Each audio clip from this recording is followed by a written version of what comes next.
Welcome to No One is Safe, a podcast about books, life, and where the truth can be stranger than fiction. I'm your host, Elizabeth Scozzari. Happy New Year! It's so exciting. We are in 2024. We are in season 2, episode 5. We've had an amazing guest.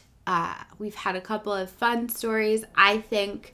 And now we have a homemade crocheted sweater. It is not 100% perfect, but it is like the first/second sweater I've ever executed fully that is wearable.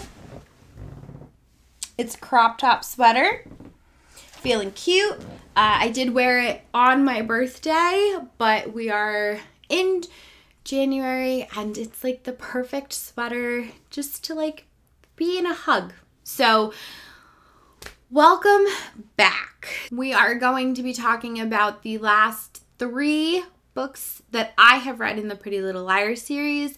There are books past this, but again, this is kind of that breaking point where you can have a full and complete story, and then if you choose to go on, you can. I wouldn't know for certain though, because I actually have not read those.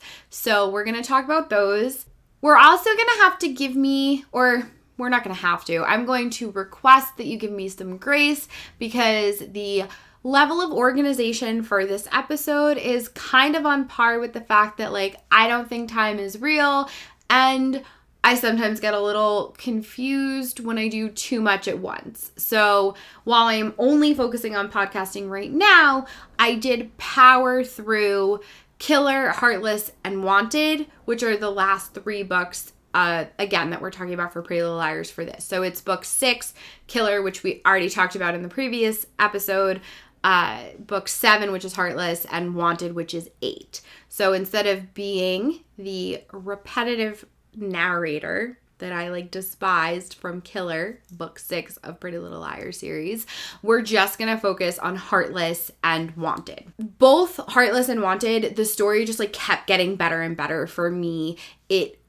Like both of them were everything I needed them to be. Wanted specifically is like that bomb-ass Gordon Ramsay style dinner that you would want. It's a 5-star book. It's different. Here's that concept again of like that different 5-star book. So it is different than other books I've given 5 stars, but it was a 5-star read. It had everything I needed and it really tied everything together. So other than the fact that I can't stand Emily and book 6 was just all about her and repetitive, the next book we got was much more comprehensive. It looked at everyone else in the core group, Hannah and Arya and Spencer. It showed their growth and it really it wove in all of the missing pieces until finally you have this complete picture of what happened to the missing girl, who done it, who did what, where other people picked up from other parts of the story, and it just tied together really, really nicely. So overall, books 1 through 8, I would give it 4 stars as a series.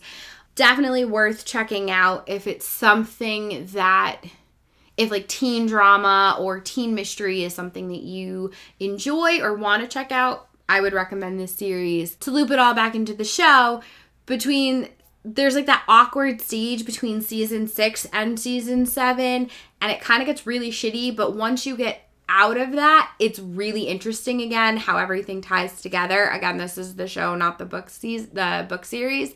And I wonder, without having done any research, if like the later part of the Pretty Little Liars show, like after we have that break between them being in the dollhouse and then what happens when we fast forward through time, if that is the stuff that is included in the last 8 books of the Pretty Little Liars book series, or if it's not, it would be interesting to look into. But I did enjoy the show better the second time around. I think the first time I watched it, I was captivated and interested, and there were all these like different little parts that pulled at me, and I loved that. I got sucked into it, But on the rewatch, there were so many more clues and so many things just kind of fit the bigger picture.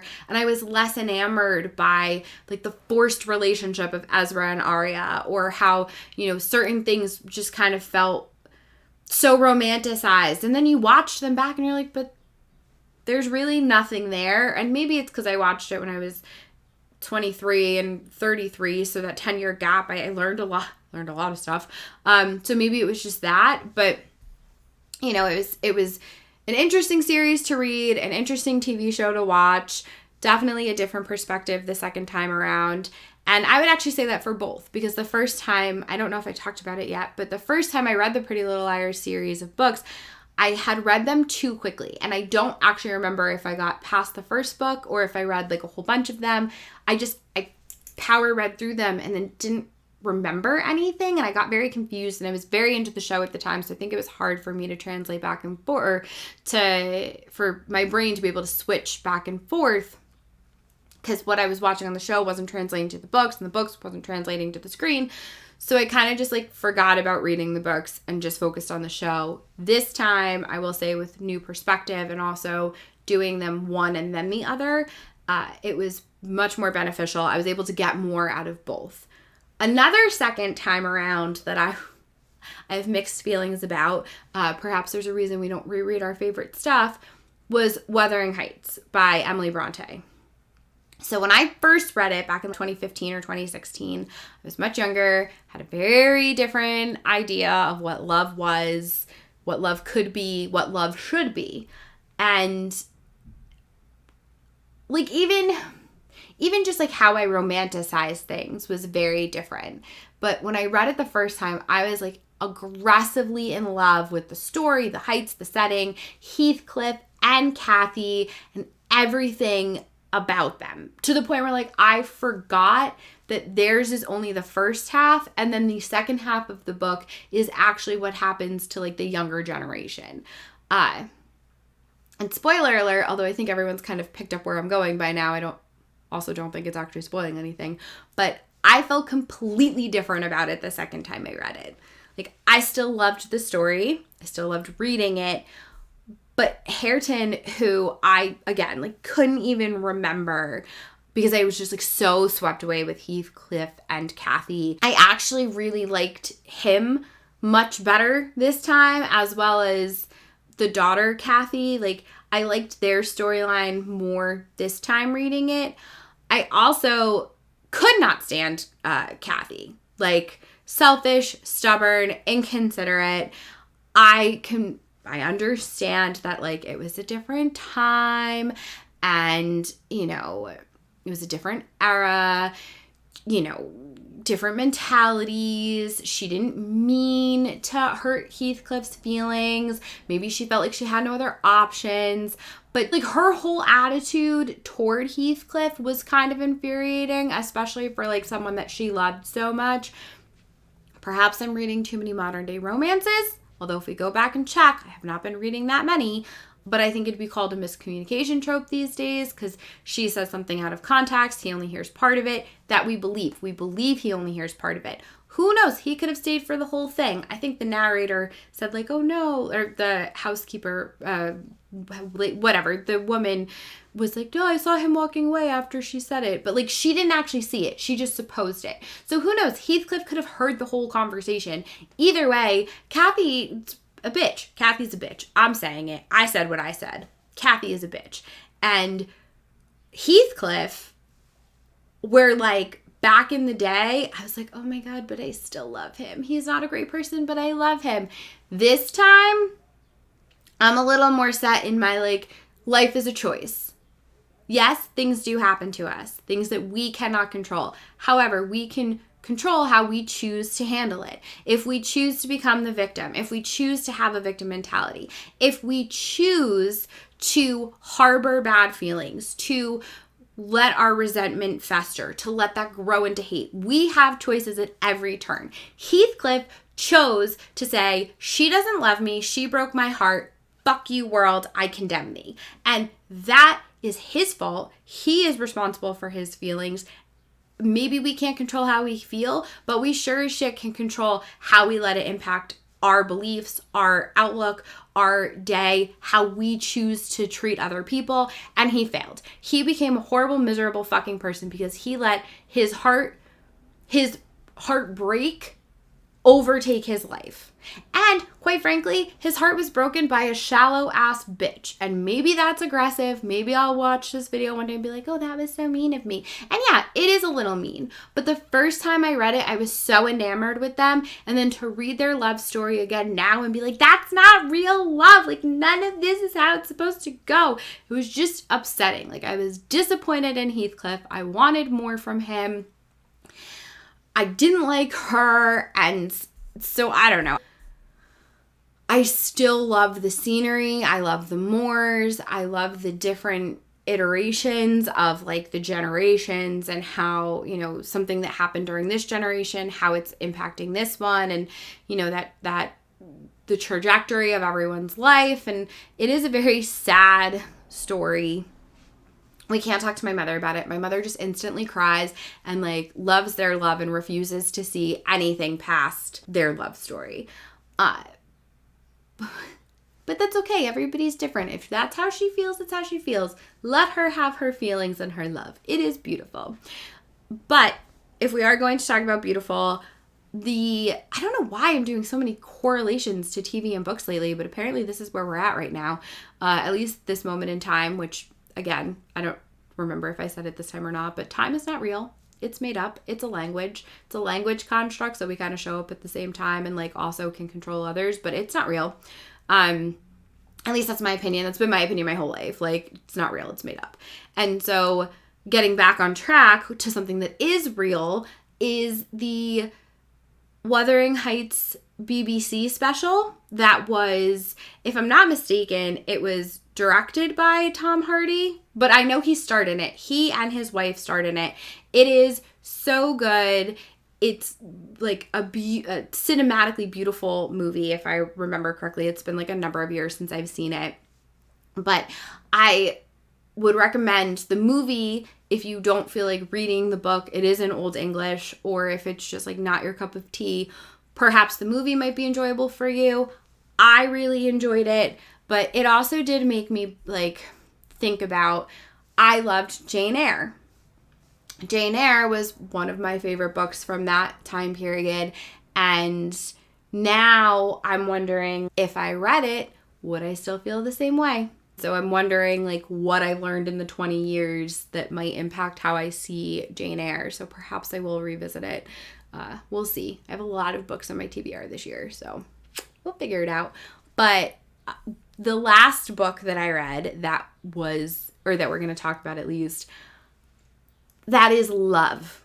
Like, yes, it's a taboo romance, whatever. It is an actual picture of love, because like 56, which I gave a good rating and review to, like I loved it when I read it, but the more I thought about it, the more unsatisfied I was with the ending, both because it's almost too realistic, which made me really disappointed in the male main character. But also, the longer it sat with me, I was like, I don't think that's what he'd be like in real life. And maybe I just wanted a happy ending. I'm not sure. It was either too realistic or not realistic enough. But the longer that book sat with me, like the less satisfied I was with the ending. Flipping the script to get back on track. A beautiful story. It's an age gap. It's a taboo romance. It was fucking phenomenal. Like, I just loved it so much. It's Birthday Girl by Penelope Douglas, and like, I love Jordan, I love Pike. I didn't care about anyone else in the book. I mean, Dutch was cool. Dutch was his best friend. But for the most part, these two characters were just the tops for me. Like, I loved them together. Perhaps there was like a little bit of the miscommunication trope, which I don't love. It usually gets very frustrating unless it's done correctly, or how I perceive it to be is like correct. And this one, Penelope Douglas nailed it. She did an absolute phenomenal job. I felt like these were two people who were trying to sort out their feelings internally, like how they felt about themselves, how they felt about the other person, but they were each trying to do the work to make sure that how they felt was true and genuine. and that they knew themselves before making that outward reach to connect to another person. And that is what I loved about this. It wasn't two people who just like, there's an age gap and they're in close proximity, because the story, I probably should have prefaced it, but like Jordan and her shitty boyfriend, that's not how it's described, but it might as well be. Jordan and her shitty boyfriend get kicked out of their apartment because of him. They end up moving in with his dad, who like he's been pretty much estranged from this whole time. Like the mother painted a very negative picture of Pike, and if they didn't get married and divorced, then they just had the kid young and like never got married and went their separate ways. But he tried to be involved in the kid's life, and the mother just painted this really negative, nasty picture. And she also like openly manipulated her son as well as Pike, and you know, there's that dynamic. So now Jordan and the son move in with Pike in his house, and he's like, my son doesn't really treat her great. I'm like, oh my God, she's so amazing. If my girl was like that.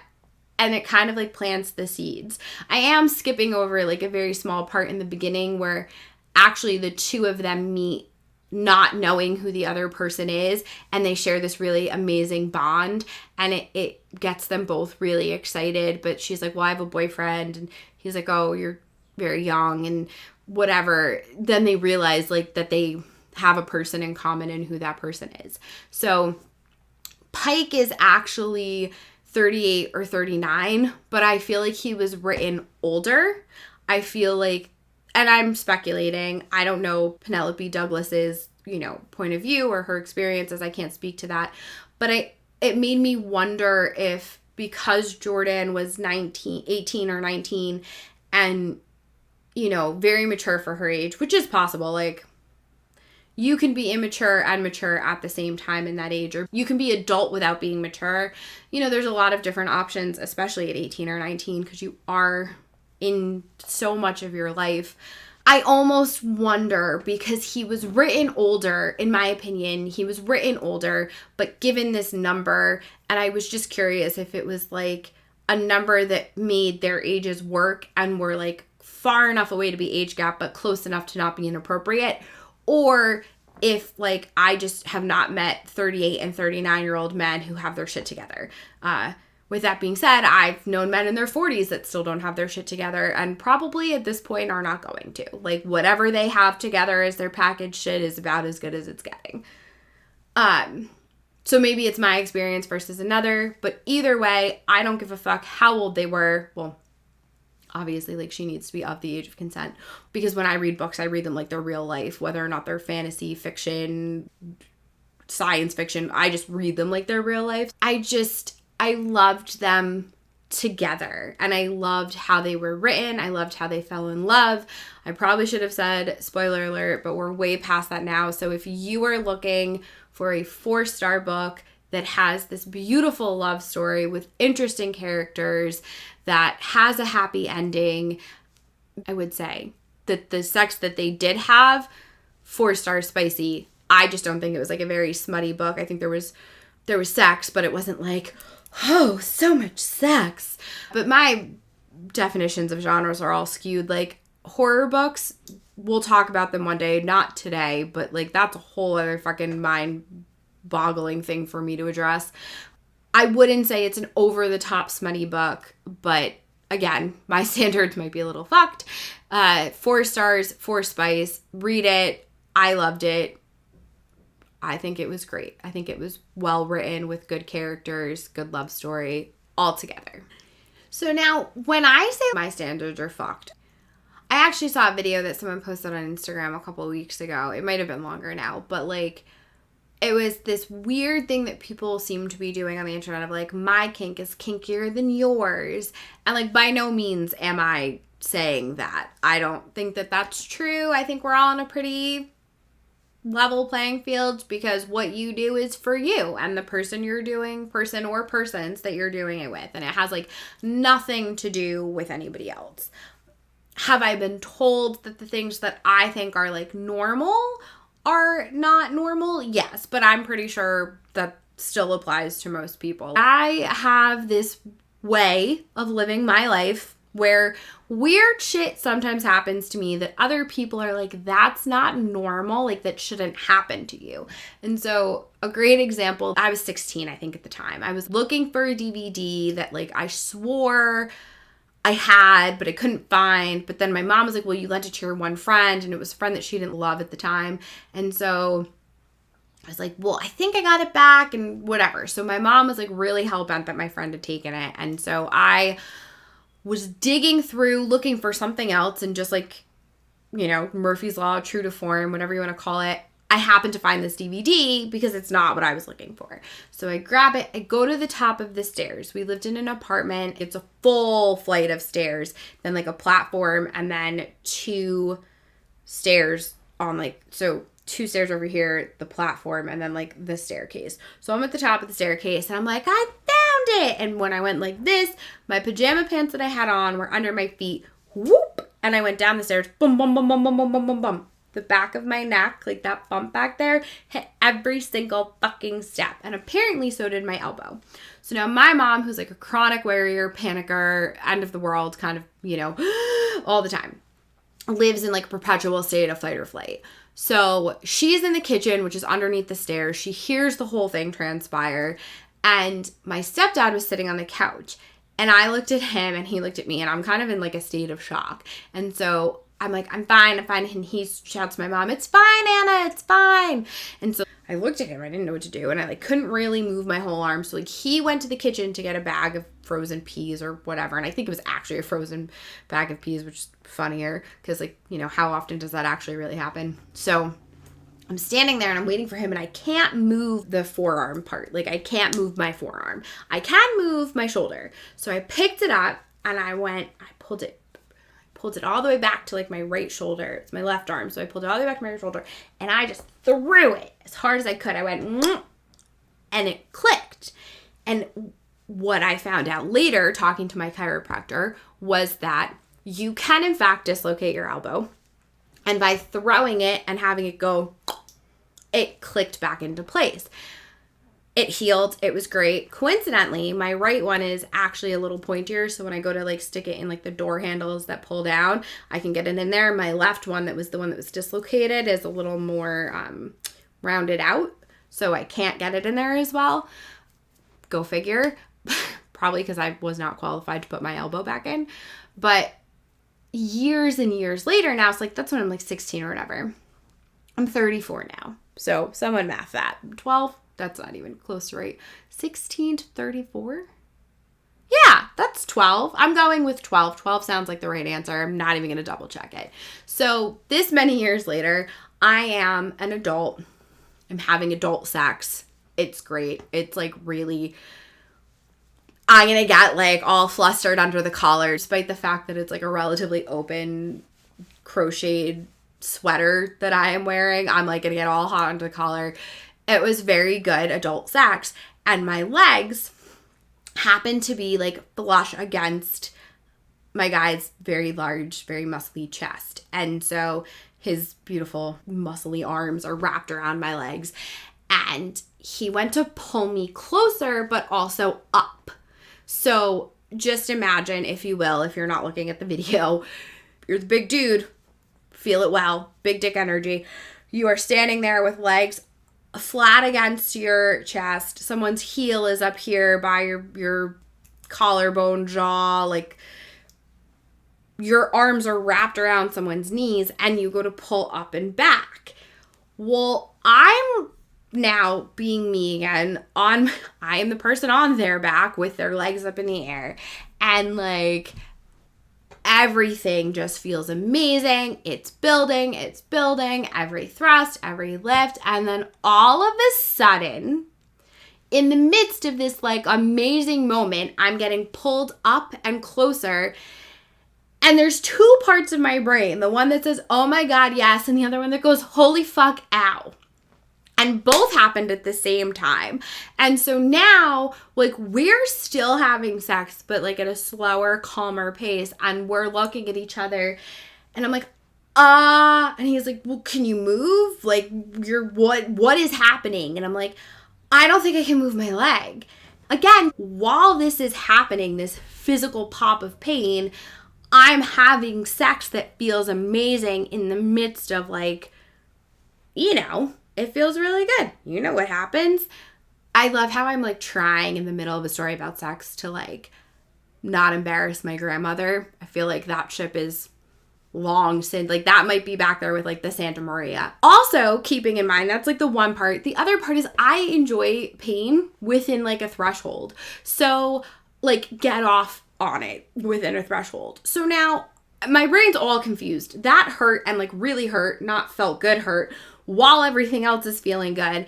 And so for whatever reason, this amazing man who is not a doctor, not like a chiropractor, not a physical therapist, like nothing close to who should be justified in doing this.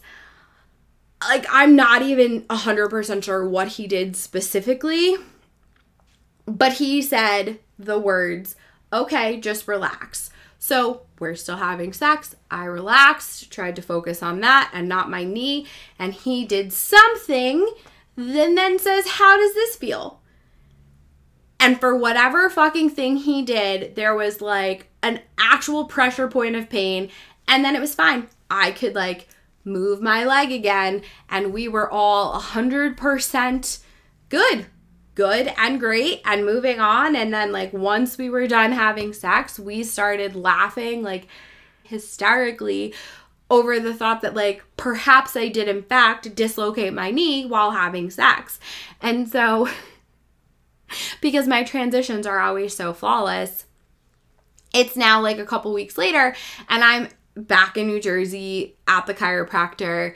We're talking and I told him the whole story I just told you with probably more graphic details. So like, I'm really sorry, but I am who I am. And I was like, so, you know, can you dislocate your knee like that? And lo and behold, I can dislocate an elbow and a knee. And while we are at the chiropractor's office in our minds and at the end of this story, we're going to do another one of those really beautiful transitions that I'm apparently becoming known for in my own head. Sarcasm across the board, right? One of the stories that I put out way back when, they were re-released in January of this year, of 2024. It was called John Eats Alaskan Pie. Originally it was one story, I then split it into two when I did a refresher of it. And the second component is called Family Planning. And so the reason I'm telling you about this story is because it doesn't actually involve dislocating body parts during sex. It does have some dismemberment. If, you know, that freaks you out, don't read this story. Also some cannibalism because he does eat some pie. Not exactly what you're thinking though. And the part that ties it all together in this like beautiful firework-like bow is that when I was younger, I worked at Dr. Eric's from 14 to right before I moved to Pennsylvania. I was still doing Saturday shifts. And like, granted, the college years were on and off, whatever, but that's 14 to almost 33. So that's 19 years. And when I was younger, like 14, 15, like first started working there was a patient who has since moved down south, doesn't come to the practice anymore, not for any like bad reason, just like they moved. And no bullshit, it didn't matter if I was facing the front door, if I was facing the filing cabinet behind, if I was squatted down behind the desk getting something out of the bottom drawer or the bottom drawer of the filing cabinet, he would walk in and my whole body would cringe because I knew it was him. Now, 99.99% of the patients at my chiropractor's office are amazing. Good people, kind people, clean people, bright lights in this world that we live in. It is one of the most connected places that you'll ever go. Like you walk in and you just know, like these are my people kind of place. And over the years, there's always been like one or two outliers, and he happened to be one. And he was a nice enough person, quiet, maybe like a little bit of not typical social skills, whatever, but like never intentionally off-putting, never like cruel, never unkind, but just there was like a heebie-jeebie factor about him is the only way I can think to describe it. Again, nice enough man, whatever. But the sheer fact that he could walk into the office and I would get that like feeling just like birthed this story about this man who, like, as a character, this character had like that ickiness that just trickled out. And so that is where the inspiration for John Eats Alaskan Pie and also the component piece of family planning ties into this very unorganized episode of No One Is Safe, the podcast where we talk about books and sex and creepy ass fucking people. Because you know what? No one is just one thing. No one has just one hobby. And in my world, no one, not even myself, is safe. See you next week. Thank you so much for listening to No One Is Safe. This podcast means so much to me. If you've enjoyed it, please consider liking, subscribing, sharing, and leaving a review wherever you listen to your podcast. For more content or more information on me, please follow my Instagram page at Elizabeth Scozzari Author and check out my website, elizabethscozzari.com. Thank you so much again, and go out and have a wonderful day.